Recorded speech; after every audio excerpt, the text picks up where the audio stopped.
Hi everyone, today we'll be talking about SafeDrug. My name is Nilesh and with me I have Surya Sindhu. We are group ID 162, talking on the paper ID 208, which is ranked as difficulty hard. As per the agenda of this presentation, we'll be talking a bit about the problem description, then we'll be talking about the solution as well as the approach and architecture of the solution, then we'll delve into the results.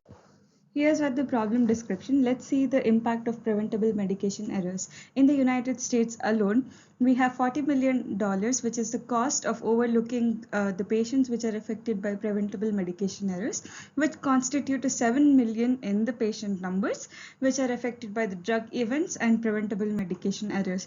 This constitutes to 7,000 to 9,000 number of deaths, which are caused due to medication errors. Here you can see the source also mentioned in the video. Here are some of the challenges with the current medication recommendation. First one is that the medication recommendation is instance based, which means the doctor diagnoses the patient based on the instance through which the medication has come to visit the doctor instead of considering the past medical history of the patient. The second one is the drug-drug interactions, which are rarely taken into consideration, which can cause severe adverse results. The third one is that the medication representation is represented as a one-hot encoding, which means that it is considered as a binary unit without considering the full functionality such as efficacy and safety profile. SafeDrug tries to compensate through these challenges by creating a model which leverages drug molecular structure, model drug-drug interactions explicitly, and takes the advantage of longitudinal patient information, which is the EHR data, to recommend safe and effective medication to patients with respect to critical patients as well. Let's talk about the solution approach and the architecture right now. As you can see from the diagram, we have represented the solution into three different forms. One is the patient representation, the other is dual molecular graph encoders, and the medication representation. In the patient representation, what we do is we take two sequences. One is the diagnosis sequence and another one is the procedural sequence. And then we'll apply a recurrent neural network to generate patient representations.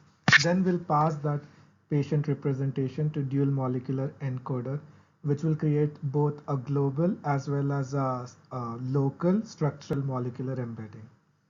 Then we will pass those structural embeddings and combine it together, and then pass it through to the threshold as well as the controllable loss function to get the recommended drug combination. Here are the results after we ran the code for 5 number of times. As you can see below in the table, we have nearly reached 97 to 98% accuracy with respect to the metrics, which are DDI rate, Jeppard similarity, and FN score. The training time is little more to us because we have used a different setup than the authors.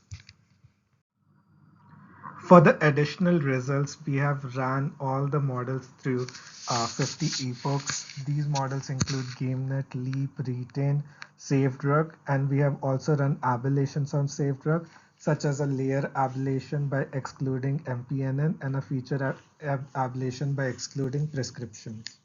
Now, in all these instances, what we have found is there are different sensitivities which exist in both layer ablation and feature ablation, but the actual complete SafeDrug model performs the best, and the only comparable one to SafeDrug is GameNut, but even that struggles in DDI rate. These were our overall results. Thank you for giving us the opportunity to do this presentation.